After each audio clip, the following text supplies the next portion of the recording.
Welcome to Choice Classic Radio, where we bring to you the greatest old-time radio shows. Like us on Facebook, subscribe to us on YouTube, and thank you for donating at choiceclassicradio.com. This is Cy Harris with an important announcement about Sherlock Holmes. Commencing Monday, January 3rd, and each Monday thereafter, the adventures of Sherlock Holmes will be heard at a new time over most of these mutual stations. Consult your local papers or mutual station for the time of the broadcast.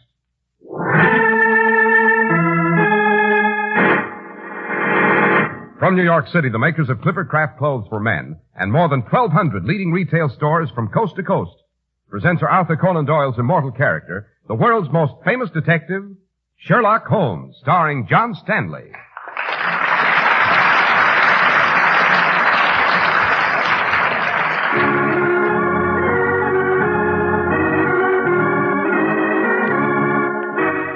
This week's story, The Adventure of the Blue Carbuncle. Just look at that precious stone, Watson. Yes, Holmes. Incredibly beautiful. So pure. So brilliant. Quite. But behind the beauty there is evil, Watson. This carbuncle was found in southern China, and... Why do they call this stone a carbuncle, Holmes? Isn't a carbuncle ruby red? Indeed it is. But this is blue, and the rarity of it has given it a sinister history. For the sake of it, there have been several robberies, an acid throwing, a suicide, and 2 murders.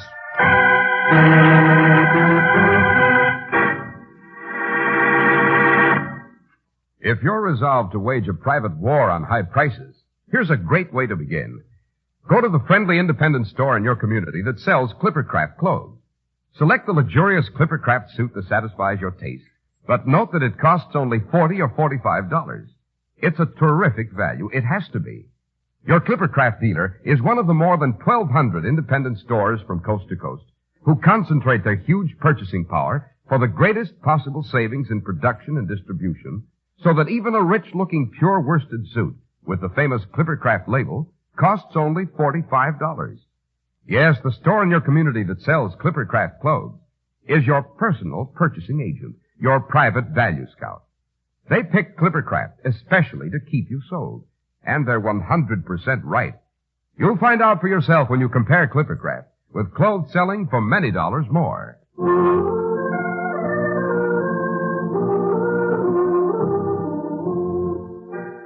Well, Dr. Watson, since we're all in a holiday mood, I'd guess that you've deliberately selected the adventure of the Blue Carbuncle for this Christmas season.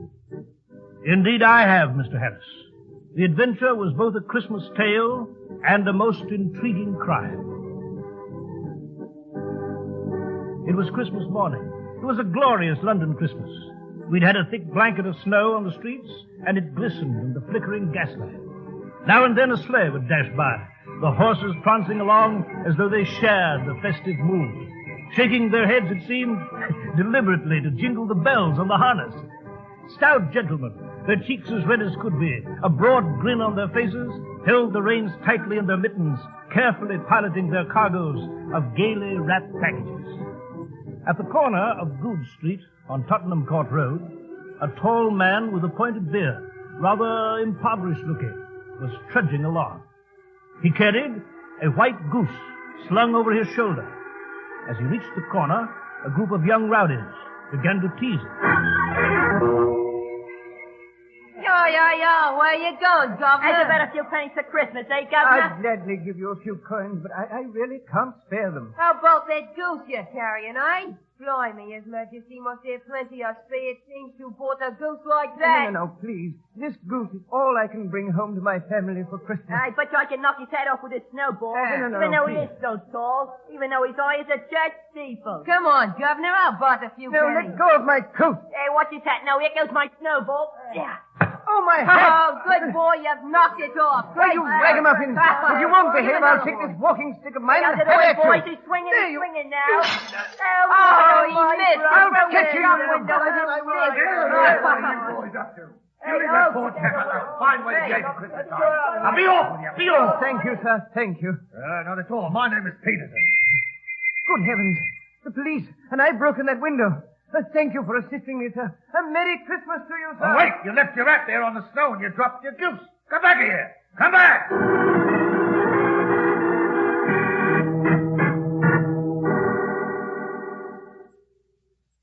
so, my dear Watson, Peterson was left the victor in the Battle of Tottenham Court Road, with the stranger's battered hat and his Christmas goose. What did he do with the spoils, Holmes? He brought them here to Baker Street, knowing that even the smallest problems are of interest to me. Why didn't he return the hat and the bird to the chap who owned them? My dear fellow, there lies the problem. Peterson does not know the identity of the tall, thin gentleman who vanished into the dark. There wasn't a single clue to the gentleman's identity? By now, Watson, you must have realized that there is never a lack of clues. There's only a lack of the intelligence necessary to find them. Well, the rightful owner of the bird must be found immediately, Holmes. The poor devil's lost his Christmas dinner. Christmas poppycock. What clues did you find? A small card was tied to the bird's left leg. The card read, "For Mrs. Henry Baker." Upon the lining of the hat, which I have here in my hand, you'll notice the initials H.B. But as there are some thousands of Bakers, it's not easy to restore lost property to any one of them. And where is the Christmas goose? By now, I should say it's fulfilling the ultimate destiny of every plump goose. We were afraid lest it spoil, therefore it's roasting at this moment in front of Peterson's fire. Is there any hope at all of finding this Henry Baker? Returning his hat? There's a great deal of hope of finding him. Oh, I'm sorry to burst in about like this, Mr. Holmes, but the goose, the Christmas goose, sir. I trust the news of the goose justifies the melodrama of your entrance, Peterson. Oh, Mr. Holmes, What of the goose? Has it returned to life and flapped off through your kitchen window? Look, Mr. Holmes, my wife found this in its crop. Is that a diamond? Well, yes, Dr. Watson, it must be. It cuts into glass as though it were putty. When you opened the goose, you found this precious stone inside of it? This is more than a precious stone, Watson. This is the precious stone. This is the Countess of Morcar's blue carbuncle. Is it really, Holmes? Precisely. I ought to know its size and shape, seeing that I've read the advertisement about it in the Times every day. This blue carbuncle is unique. The reward of £1,000 for its return is certainly not a 20th part of its market price. Reward of £1,000? Yes. You mind if I sit down? Well, didn't I read in the newspaper that it was lost at the Hotel Cosmopolitan Home? You did, Watson. On December the 22nd, John Horner, a plumber, was accused of having stolen it from the Countess's apartment. The evidence against him was very strong.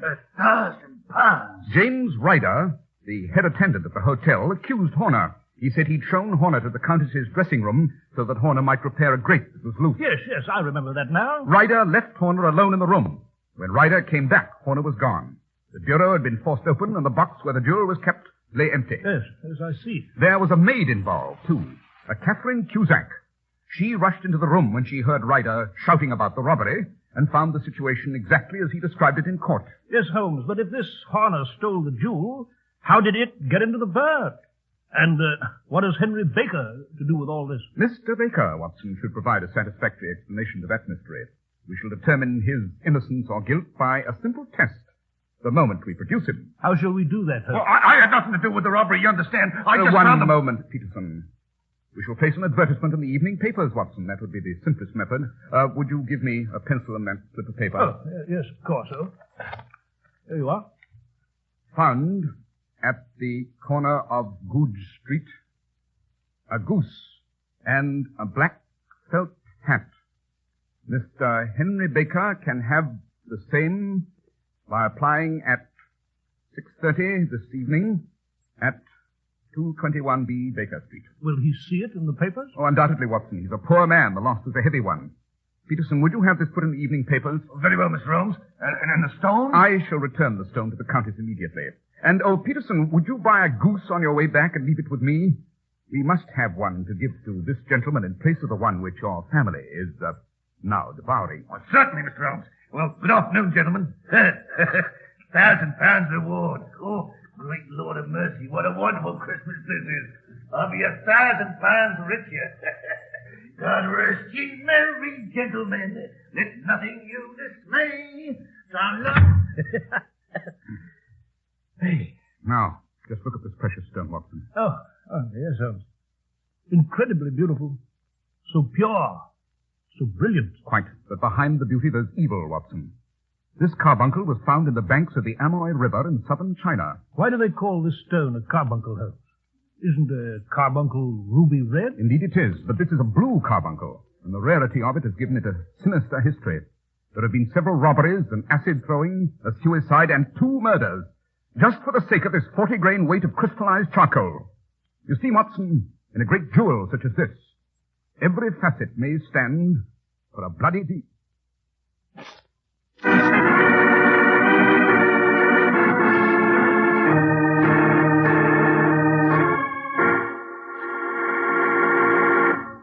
If you were shopping for the finest silver, you would naturally look for the sterling mark. Similarly, you want assurance of quality and value when you shop for clothes. When you buy Clippercraft, you get double assurance, the name of the store plus the Clippercraft label. Now, that's your proof that you're getting one of America's greatest values. You see, the Clippercraft label is the symbol of a remarkable plan that concentrates the immense purchasing power of more than 1,200 fine independent stores from coast to coast.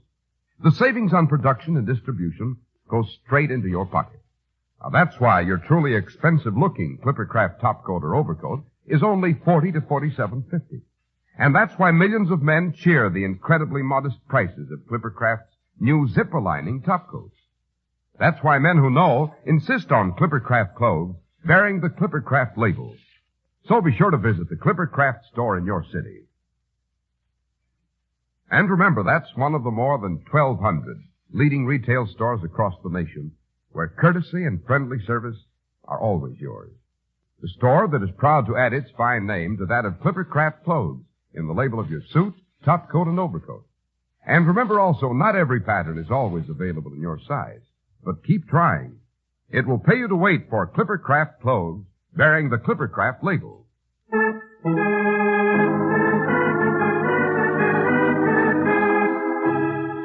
Well, Dr. Watson, shall we return to the story of the criminal who stole the blue carbuncle?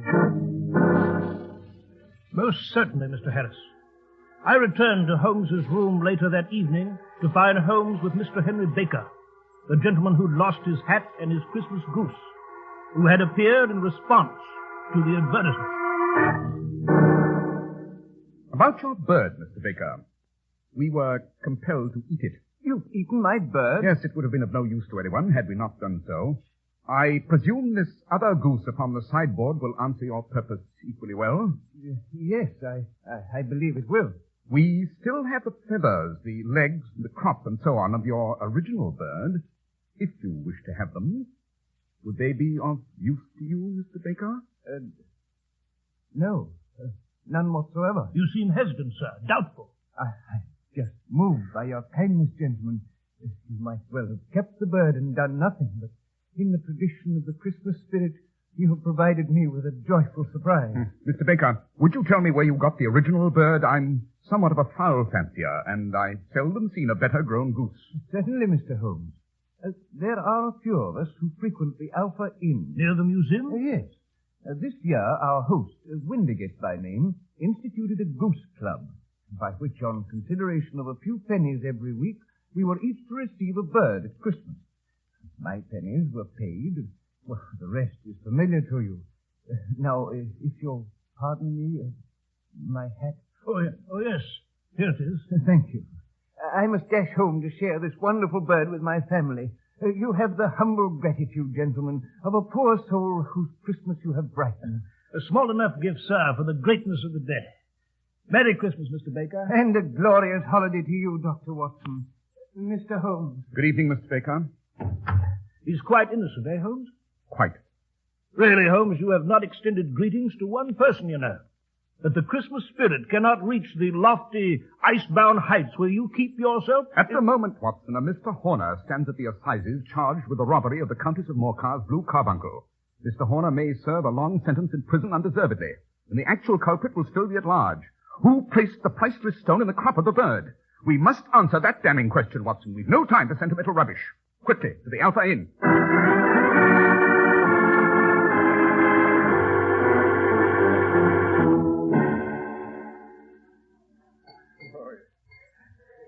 Oh, there's the landlord of this inn at the bar, Holmes. A red-faced chap in the white apron. Name's Windigate.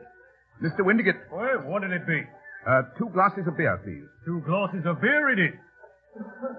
Your beer should be excellent, if it's as good as your geese. My geese? Yes, I was speaking only half an hour ago to Mr. Henry Baker, who's a member of your goose club. Oh, but them's not our geese. Indeed?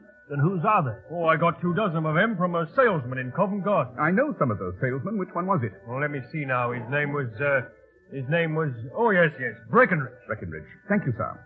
Come, Watson. Yes, right you are. Wait, you haven't drunk up. Your payment, Mr. Windigate.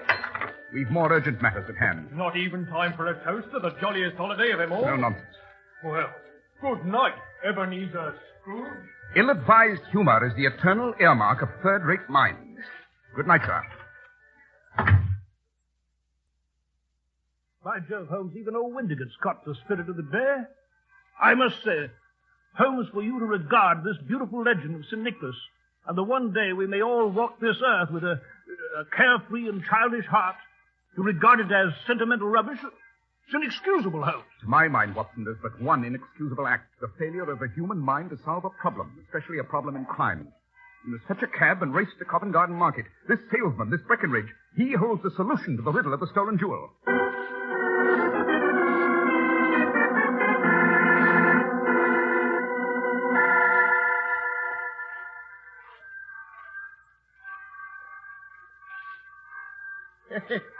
Go and hurry, Bill, my lad. Help me put up these shutters. Right on, Mr. Breckenridge. You hear those church bells, Bill, my lad? I do, Mr. Breckenridge. It's the sweetest music a man could ever hear. Church bells at Christmas time. You know what the bells are saying? What, Mr. Breckenridge? They're saying, you no business in the stall working this night. You, young Bill, belongs with the other youngsters round the tree. And me, Mr. Breckenridge, I should be standing at the punch bowl with me good wife and me dear friend. So, up for the shutters, Bill, my lad. Good evening, Mr. Breckenridge. I am that, and a very happy evening it is, too, sir. An holiday evening. Yes, so it is. By George... Quiet, Watson. Sold out of geese, I see. I could let you have 500 tomorrow morning. Tomorrow morning will not do. Surely you may find just one more. I was recommended to you. By who? We were recommended by the landlord of the Alpha Inn. Oh, yes, I sent him a couple of dozen. Fine birds they were, too. Where did you get them? Now then, mister, what are you driving at? Let's have it straight now. It's straight enough. We should like to know who sold you the geese which you supplied to the Alpha Inn. I shan't tell you. It's a matter of no importance, but I don't understand why you should be so disturbed over such a trifle. Trifle, is it? You'd be angry if we were as pestered as I am. When I pay good money for a good article, that should be the end of the business. But it's where are the geese? And who did you sell the geese to? And what do you take for the geese? Never in all my years at this stall have I heard such a fuss. Well, I have no connection with any other people who've been making inquiries. But I'm always ready to back my opinion on a matter of fowls. Meaning just what? Meaning that I have a fiver on it that the bird I ate is country bred. Why do you say that, Holmes? You've lost your fiver. It's town bred. Nothing of the kind. I say it is. And I don't believe it. You think you know more about fowls than I, who've handled them ever since I was a nipper? I'll have a sovereign on it with you, just to teach you not to be obstinate. Bring me the books, young Bill. Oh, I've got them. They're up on this shelf. Here's the big ledger. Fine, lad, fine. Now then, Mr. Cockshoer, if you step over here to the lamp... Very well. And lick at me thumb, and I'll find the page.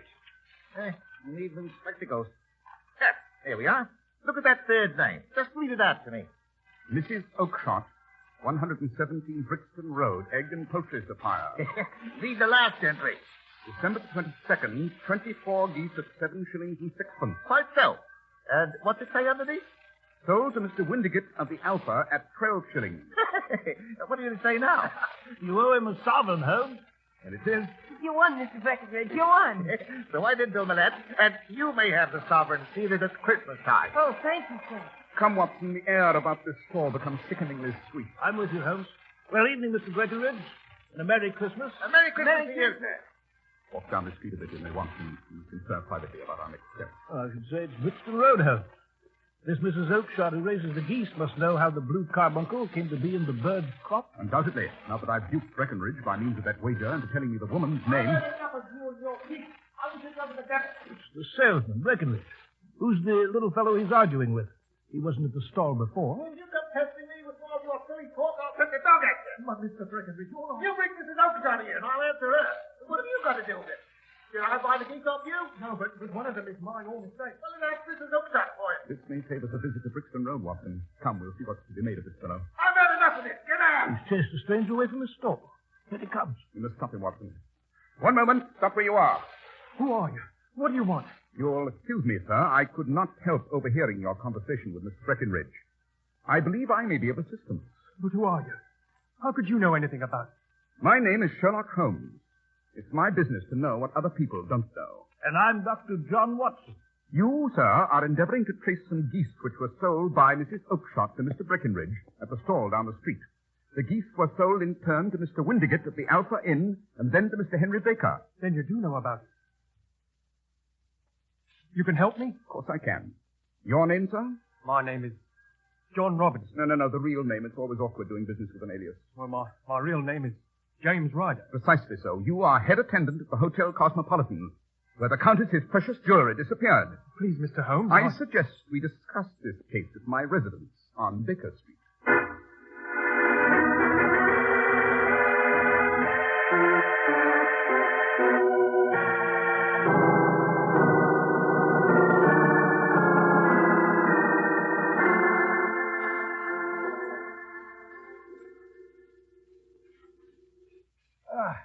This is more like it. Oh, that fire's very cozy. Mr. Ryder, I've invited you here to Baker Street because you want to know what became of those geese. I want to know desperately, Mr. Holmes. You are concerned, Mr. Ryder, with one bird, white, with a black bar across the tail. You know about it? Can you tell me where it is? It came here. Here? Yes. And it laid an egg after it was dead. The prettiest, brightest blue egg. I have it here in my strongbox.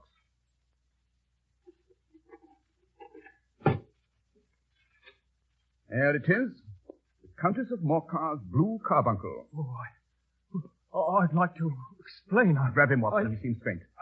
I'll help him into this chair. There we are. Not a very sturdy or convincing criminal, are you, Mr. Ryder? You've heard, of course, of this blue stone? It was Catherine Cusack who told me about it. Yes, I see. Her ladyship's maid. You knew this man Horner had a criminal record, that it'd be easy to point suspicion toward him. You and the lady's maid managed to have Horner the plumber sent for.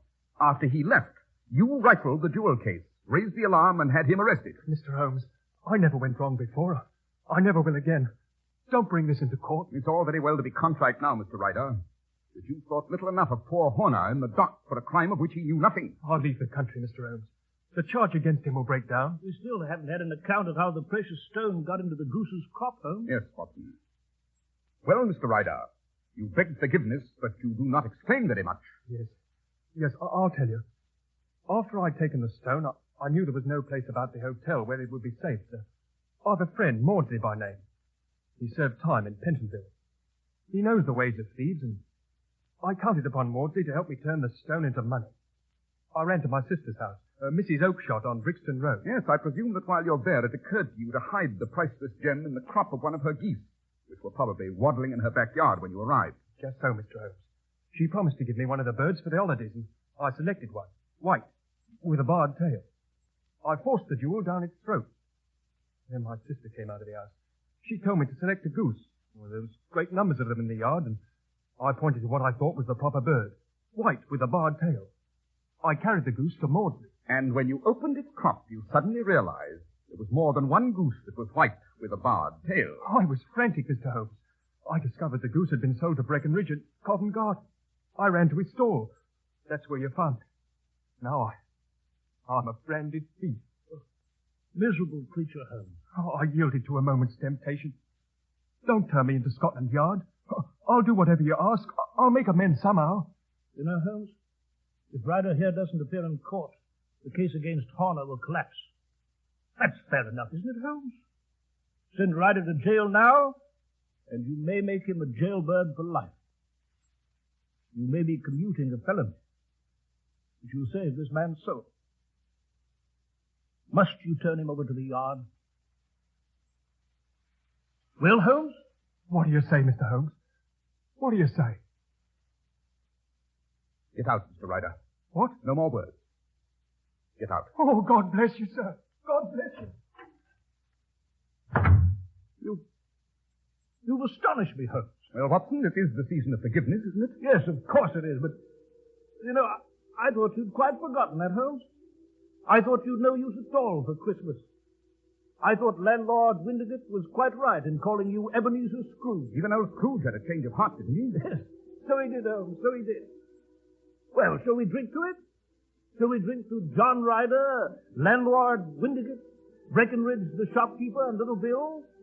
To them, and with all my heart, to you, Holmes. Merry Christmas.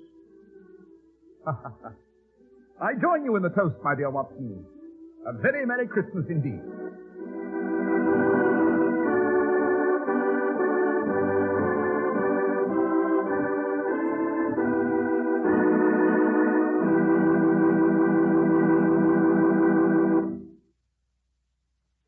Dr. Watson. The Adventure of the Blue Carbuncle was a very charming and appropriate story. I imagine that next week, though, we return to the bloody, the grotesque, the great struggle between Holmes and the most brilliant criminals of his time. We do, Mr. Harris. Next week's adventure is entitled The Adventure of the Malicious Moor, which strangely resembles the story of Shakespeare's Othello. Well, that's a very attractive prospect, Dr. Watson. And, Doctor, as most of the friends of Sherlock Holmes know, an internationally famous society has been founded called the Baker Street Irregulars, a society of devotees to Holmes and to his adventures. And here in New York, there is a chapter known as the Diogenes Club, after the great Greek philosopher who searched the earth for an honest man carrying a legendary lantern. Now, each year, the Diogenes Club, whose members include many of the most distinguished personalities on the current American scene, makes special awards for outstanding achievements. On Wednesday, December 8th of this year, the very first recipient of this award, a Diogenes lantern, was President Harry S. Truman. The lantern was presented to our president by Mr. Elmer Davis and by Mr. Christopher Morley. In presenting it, Elmer Davis said that President Truman received it for shedding light on the political situation when the experts were in the dark. Now, in the absence of Dr. Charles Goodman, president of the Diogenes Club, I have been delegated to announce the latest award of the Diogenes lantern. Following the award to President Truman, the makers of Clippercraft clothes and all of us associated with the production of the adventures of Sherlock Holmes for radio are proud to announce the award of a Diogenes lantern for his brilliant portrayal of Holmes on the air to the eminent actor who plays the role on this program, the first citizen to receive the award after President Truman, Mr. John Stanley. Ladies and gentlemen, Mr. Stanley. Thank you, Mr. Harris, for representing Dr. Goodman and his associates. It goes without saying that I am deeply honored to receive this second Diogenes lantern, and humble that I should be so singled out. I may say that I'm doubly humble in my approach to the portrayal of the great detective Sherlock Holmes. Again, thank you very much, and Happy New Year.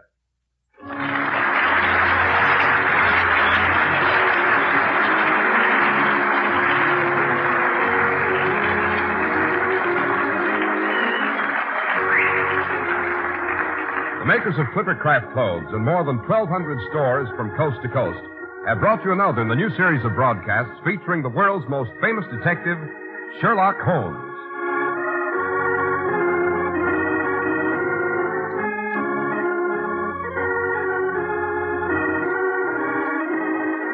Our stories are based upon the character Sherlock Holmes, created by Sir Arthur Conan Doyle, and the program is produced and directed by Basil Loughlin. Sherlock Holmes is played by John Stanley, Dr. Watson by George Spelden. This week's story was written by Howard Merrill with special music by Albert Berman.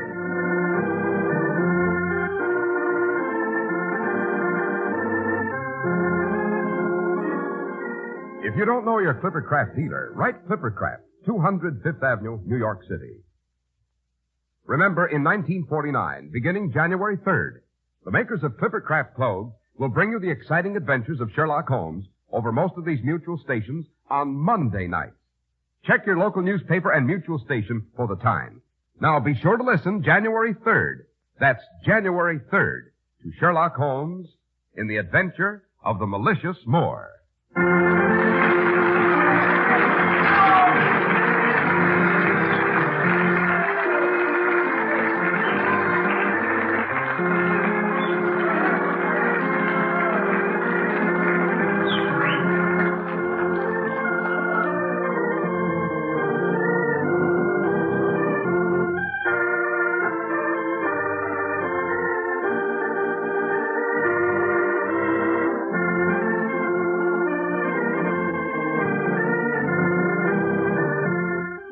This is Cy Harris speaking for Clippercraft Clothes and wishing all of you a Happy New Year. This is the Mutual Broadcasting System.